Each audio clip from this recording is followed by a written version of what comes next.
Throne of Liberty is having their biggest update to date, which is Talandre, which is coming in 7 days. And I know a lot of people have been asking me how am I preparing for Talandre launch. In this video, I will hopefully help you guys that are new to the game or coming back to the game, but also existing players currently playing the game, what to prioritize so you guys can get the most out of the expansion when it releases. So right now, the first thing that you guys want to be doing if you are playing the game, you have very little time to do it, but if you have time, you have the Lucent. This is the first priority, which is stacking blessing. If you guys look at these gloves right here, you can see that they have a 3,960 blessing with max trades. This is what you want. Because what you would do when tier 2 releases is that you see this, it has to be level 0. You would feed these into your current equipment. So if you transfer, I have to unlock my other gloves so you guys can see. If you unlock these, if you transfer these into these, right, I would get an additional blessing of 1.3k, which will give me like 5,000 something. And then when you transfer those into the T2 that you're gonna get, you're gonna have enough blessing to basically feed that tier 2 gear to make sure that the tier 2 gear can be easily leveled up. So if you can do this for every equipment, I've done this for all of my equipment and gear. Like you see here, blessing stacks on this. I have blessing stacks on these boots.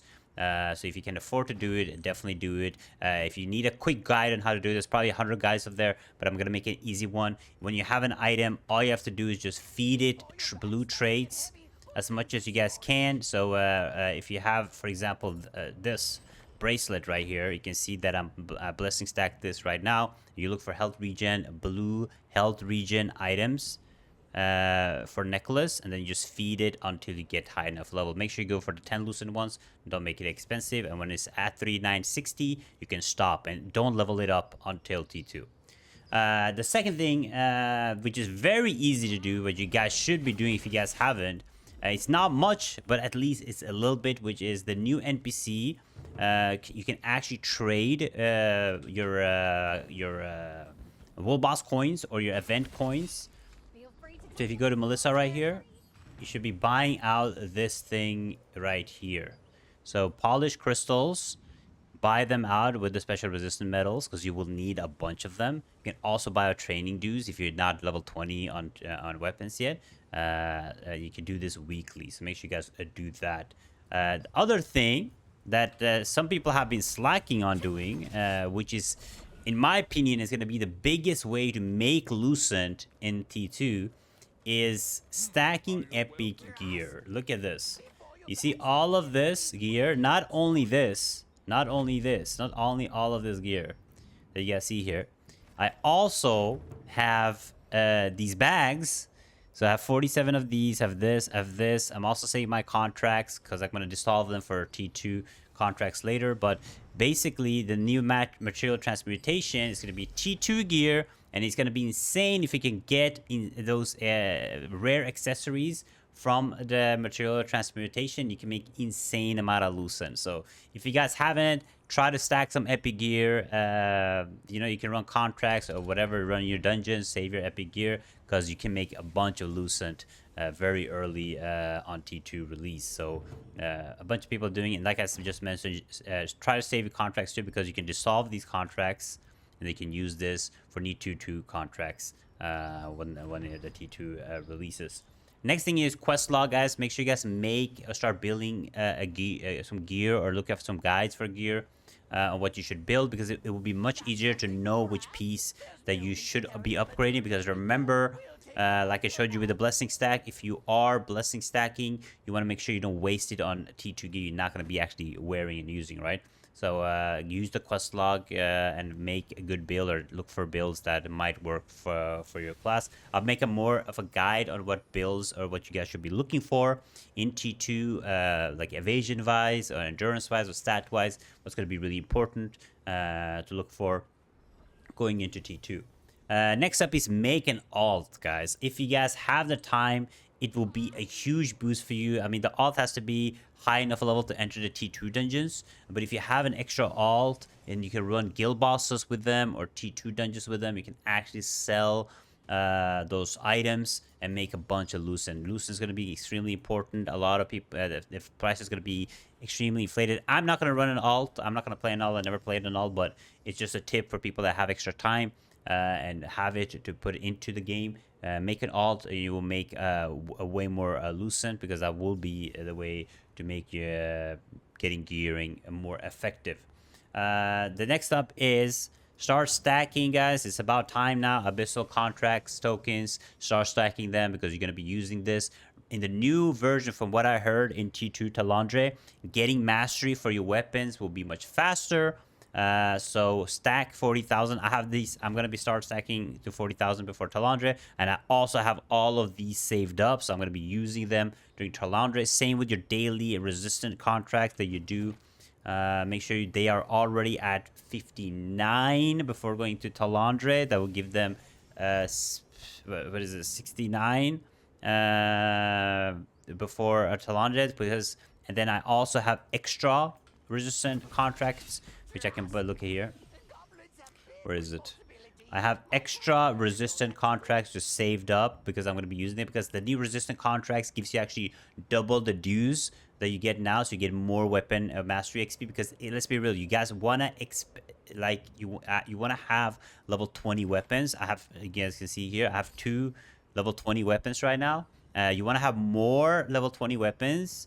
I have a level 70 spear. If you want the passives, because the passives are extremely strong, but the main thing is try to get to level 20 weapons. It should be fairly easy if you have saved up your abyssal contracts to 40,000 and you have resistant contracts.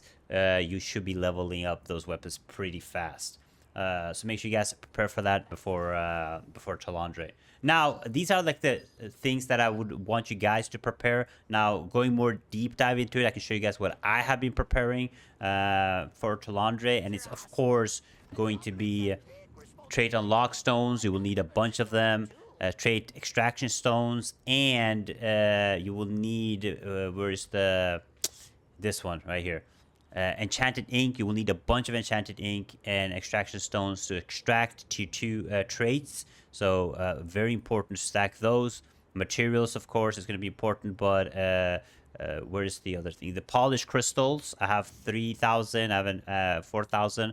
You need a bunch of them. There's a list somewhere where I can probably post it here of everything you need of each item. Now, I know looking at this, you guys are probably like, yo, I'm so far behind, I'm not going to make it. Remember, guys, T2 will give you a bunch of these materials, will give you most of these items. This is just to get a little edge. But at the end of the day, what MMOs are all about is grinding your way to it, right? I know with all these items, I'm not going to be able to get maxed out because I still have to grind. So it's just a longer grind. And let's be real, that's the most fun of an MMO, like progressing your character, you know, grinding your character. So looking at this, don't be overwhelmed. Like, yeah, I have saved 750 of these, 500 of these to make sure that I can get even more trait unlock stones, so I can get like up to 2k or more unlock stones. And with the merge, they're all turning into one currency, the T1 token. So probably I'm not sure yet how to do it, if I should buy my unlock stones now or wait for Talandre to see what else they add in the shop. I haven't decided yet. But this is basically what I have saved. You will need a bunch of solent too, millions of solent. So I've saved a bunch of solent. You will need a bunch of dust powder right here. You will need a bunch of polished these polished Rubik's ores. So this is what I saved so far. So that's what I have planned going into T2. But the main thing for you guys is that if you have time, you can get into this. Try to, you don't have to do all of your gear, but try to get some of your gear BlessingStack. Like weapons are extremely cheap to BlessingStack. The gear pieces are extremely cheap to BlessingStack. So just to get a little advantage, you don't have to do all of the gear, but if you have some extra lucent, if you have a bunch of gear laying around, probably do a BlessingStack. And the other thing is just save up your contracts. You get this to 40,000. You can also buy from Battle Pass if you need to. You can buy more Abyss contracts, or you can wait. It's still 12 days, so this Battle Pass will go probably into let's see here, probably go into T2, or they will release the second one. But you still have time to buy this out, so make sure you guys do that. But yeah, I hope you guys are excited. Hopefully this video wasn't too overwhelming for everybody. Again, all of this things listed here is up to you. Remember, some people will be pre-preparing just to get a little advantage, but at the end of the day, it's all about, like, grinding, having time to grind. The reason I want you guys to stack abyssal contract tokens and stack contracts is because it will let you have way more content to do on the day, right? When you have 40,000 abyssal contract tokens, you have a bunch of contracts. When you've done all of your stuff, you use all of your currency, you still have much more to do in the game than everybody else. So those are like my biggest tips that you guys can take with you. But thank you guys so much for watching. I'm excited for teaching. I'm going to make a bunch of guides. I'm going to be making a guide on like builds that you guys could use, what stats to focus on, guides on the new dungeons and stuff that is coming out. So if you are into and you like Throwing Liberty content and you're excited for the new launch of the big expansion, make sure you guys check out my videos. Thank you guys so much. Check out this video right here, and I'll see you guys next time. Bye bye.